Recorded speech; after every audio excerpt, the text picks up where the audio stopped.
之前，乌克兰总统泽伦斯基去向美国的共和党指控插手美国大选。不过，上新的消息是，共和党的总统候选人 Trump 宣布要甲泽伦斯基见面。一直拢甲泽伦斯基无对党的共和党总统候选人川普先做有过。President Zelensky has asked to meet with me, and I will be meeting with him tomorrow morning at around 9:45.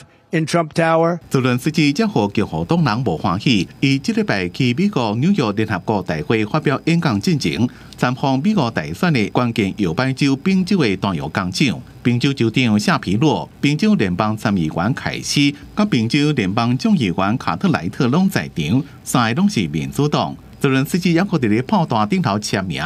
共和党认为泽伦斯基去宾州是党派政治活动。设计用来帮助民主党，也无邀请共和党的人士，将明显是选举干部行为。I think it was a very terrible development, and it strains the relations between the two nations at a time that's very unfortunate for Ukraine. We're in the middle of a hotly contested national election, and we don't need foreign countries intervening. 强生希望泽伦斯基开除安排行程的乌克兰驻美国大使马卡罗娃。泽伦斯基也有安排访问华府国会山庄，要拜会议员的行程。强生讲伊行程摆到正晚，无时间甲泽伦斯基见面。泽伦斯基本也是甲美国总统拜登伫白宫见面。双方讲重点是泽伦斯基所提出的向俄罗斯施加压力，用外交手段结束战争的胜利计划。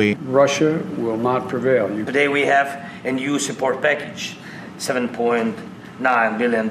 This will be a great help. 因为民主党的总统候选人贺锦丽伫咧甲泽伦斯基见面时阵，讲伊的支持是正坚定，并且讲有人强迫乌克兰放弃主权领土，也该接受中立。虽然无讲是啥人，不过大家拢认为伊是伫咧讲川普。公司新闻吴文玲编写。